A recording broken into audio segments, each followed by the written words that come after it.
Canberra, Australia. Australia plans to ban convicted pedophiles from travelling overseas in what the government said Tuesday is a world-first move to protect vulnerable children in Southeast Asia from exploitation. Australian pedophiles are notorious for taking inexpensive vacations to nearby Southeast Asian and Pacific Island countries to abuse children there. Foreign Minister Julie Bishop said she would cancel the passports of around 20,000 pedophiles on the National Child Sex Offender Register under legislation that will be introduced to Parliament soon. And there has been increasing community concern about sexual exploitation of vulnerable children, and community concern is justified, she told reporters. Almost 800 registered child sex offenders traveled overseas from Australia last year, and about half went to Southeast Asian destinations, she said. And there will be new legislation which will make Australia a world leader in protecting vulnerable children in our region from child sex tourism, Bishop said.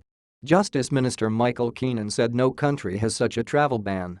He said 2,500 new convicted pedophiles would be added to the sex offender register each year and would also lose their passports.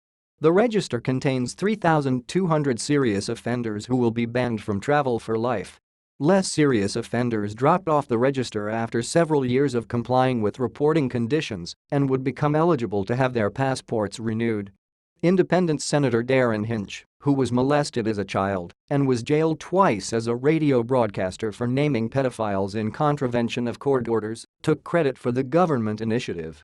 Hinch said he had not known that convicted pedophiles were allowed to travel before he received a letter from Australian actress and Children and APO's rights campaigner Rachel Griffiths soon after he was elected to the Senate last year.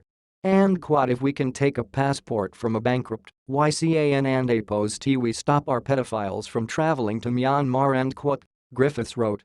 Under Australian law, a bankrupt person cannot travel overseas without a trustee and APO's permission. Hinch, who was involved in drafting the legislation, said temporary passports could be provided to pedophiles who need to travel for legitimate business or family reasons, and for pedophiles living overseas who need to return to Australia as their visas expire. And this will not apply to a teenager who has been caught sexting to his 15-year-old girlfriend, and said Hinch, referring to sexual phone communications. And I know sometimes, I think unfairly, they go on registers, but we and APO's trying to work it out, so they don and APO's and he added. Bishop said governments in the Asia-Pacific region wanted Australia to do more to stem child sex tourists. And THERE and APO's most certainly deep concern among countries in our region about the number of registered child sex offenders in Australia engaging in the child sex tourism industry, and she said. Australia has attempted to crack down on Australian child sex tourists by adding a new criminal offence punishable by up to 25 years in prison for Australian citizens or residents who molest children overseas.